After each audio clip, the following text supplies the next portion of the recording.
పాత్రికేయ మిత్రులందరికీ నమస్కారం అండి.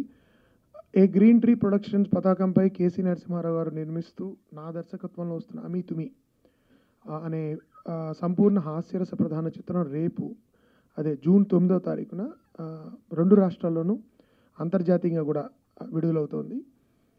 అమెరికాలో కూడా చాలా పెద్ద ఎత్తున విడుదలవుతుంది ఈ చిత్రం. దాదాపు 70 సెంటర్లో బ్లూ స్కై వాళ్ళు రిలీజ్ చేస్తున్నారు. ఒక అష్టాచెమ్మ తర్వాత ఒక అచ్చ తెలుగు హాస్యరస ప్రధాన చిత్రం నిర్మించాలి అనే నా కోరిక ఈ సినిమా ద్వారా తీరిందని నేను భావిస్తున్నాను. జనరల్గా జెంటిల్మెన్ లాంటి ఒక పెద్ద సినిమా పెద్ద సక్సెస్ వచ్చిన తర్వాత అంతకంటే పెద్ద స్థాయి సినిమా తీయాలి ఒక దర్శకుడు అని ప్రేక్షకులు కానీ ఇండస్ట్రీ వాళ్ళు కానీ నా కుటుంబ సభ్యులు కానీ ఆశించడం సహజంగా జరిగేది. కానీ పాసిబిలిటీ ఇప్పటికీ ఉన్నా కూడా ఖచ్చితంగా నేను చేస్తాను. కానీ నాకు నచ్చిన ఒక కథ నాకు నచ్చిన తెలుగు నటీనటులతో తీయాలనే కోరిక నాకు మళ్ళీ అమీ తుమి ద్వారా తీరిందండి. అష్టాచెమ్మతో ఎటువంటి పోలిక లేకున్నా కూడా అష్టాచెమ్మకి ఒక విధంగా దూర బంధువు అని చెప్పొచ్చు ఈ సినిమా. అయితే అష్టాచెమ్మ ఒక రొమాంటిక్ కామెడీ అయితే ఇది ఒక స్క్రూబాల్ కామెడీ. ఆద్యంతం ఈ సినిమా మొత్తం ఒక రోజులో జరిగే కథ అండి. 2 జంటల మధ్యలో 2 జంటలు వాళ్ళ మధ్యలోకి శ్రీ చిలిపి అనే ఒక విచిత్రమైన పేరున్న వెన్నెల కిషోర్ పాత్ర వచ్చి ఎలా వాళ్ళ జీవితాలను తలకిందులు చేసింది ఒక రోజులో అనేది అమీ తుమి ప్రధాన అంశం. ఏ పరిస్థితుల్లో జరిగింది అనేది మనం తెర మీద చూడాల్సిందే. ఈ సినిమాలో అడవిశేష్, శ్రీనివాస్ అవసరాల, ఈషా, అదితి మ్యాకల్ నాయకుల పాత్రలు చేస్తే తనికెళ్ళ భరణి గారు చాలా ప్రధాన పాత్ర శ్రీచిలిపి పాత్రలో వెన్నెల కిషోర్, శ్యామల అని 2012లో వీరంగం అనే సినిమాలో ఉత్తమ సహాయ నటి నంది అవార్డు అందుకున్న ఆవిడ మళ్ళీ ఈ సినిమాల ద్వారా ఈ అమీ తుమి ద్వారా పునఃప్రవేశం చేస్తున్నారు. ఆవిడ 5 ఏళ్ల పాటు బ్రేక్ తీసుకున్నారు వ్యక్తిగత కారణాల వల్ల. She's coming back with this film again. Ami Thumi ద్వారా ఆవిడ మళ్ళీ తెర మీదకి వస్తున్నారు. ఆవిడ చాలా ప్రధాన పాత్ర ఈ సినిమాలో. తర్వాత భార్గవ్ అనే కొత్త నటుడిని, అదితి మ్యాకల్ అనే కొత్త అమ్మాయిని ఈ సినిమా ద్వారా పరిచయం చేస్తున్నాను నేను. అండ్ వాళ్ళిద్దరూ కూడా చాలా అద్భుతంగా చేశారు ఈ సినిమాలో. మణిశర్మ గారి 2 పాటలు, నేపథ్య సంగీతం ఈ సినిమాకి చాలా పెద్ద అసెట్ అని నేను చెప్తాను. ఎందుకంటే మణిశర్మ గారి సంగీతం ఒక మరో పాత్రలా ఉంటుంది ఈ సినిమాలో.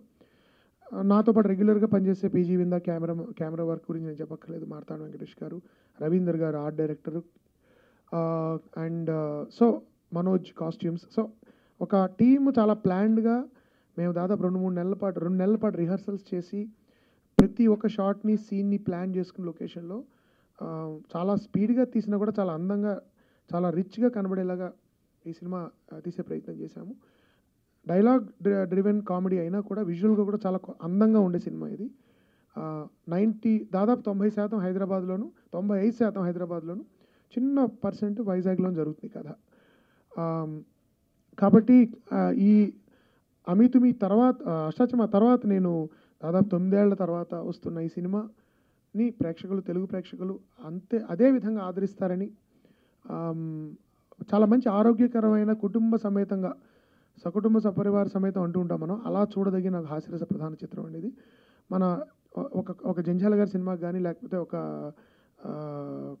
పాత సినిమాల్లో విజయవారి సినిమా అప్పు చేసి పప్పుగూడు లాంటి సినిమా కానీ లేకపోతే మిస్ అమ్మ లాంటి సినిమా కానీ కుటుంబం అంతా కలిసి వెళ్ళి కూర్చుని ఆహ్లాదకరంగా నవ్వుతూ మన ఇంట్లోనే మన జీవితంలోనే మన చుట్టుపక్కల కనబడే విచిత్రమైన పాత్రల్ని మనం చూస్తే వాళ్ళతో మనం కనుక ఇంటరాక్ట్ అయితే ఎలా ఉంటుంది, ఎలాంటి హాస్యరస సన్నివేశాలు మనకి తారసపడతాయి, ఎలాంటి కొత్త విచిత్రమైన పాత్రలు మన నిజ జీవితంలో కనబడతాయి అనే స్ఫూర్తితో నిర్మించిన చిత్రం ఇది. సో ఈ మీడియా మిత్రుల ద్వారా నేను అఖిలాంధ్ర ప్రేక్షకుల్ని, తెలంగాణ ప్రేక్షకుల్ని, 2 రాష్ట్రాల తెలుగు ప్రేక్షకుల్ని కోరుతుంది ఏంటంటే ఒక చిన్న ప్రయత్నం ఇది. అయితే హృదయంలో పెద్దది.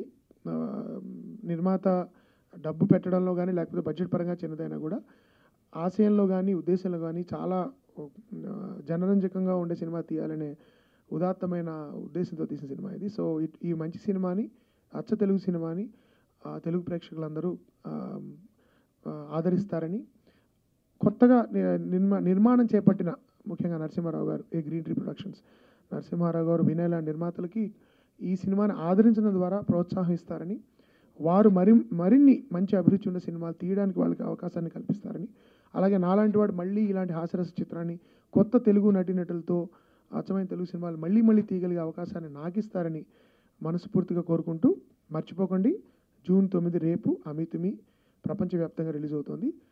పైరేటెడ్ వెర్షన్స్ చూడకుండా అందరూ కుటుంబ సమేతంగా థియేటర్‌లో చూడండి. ఎందుకంటే హాస్యరస చిత్రాలు ఒక 500, 600 మందితో కలిసి చూస్తే ఉండే ఆనందం వేరు.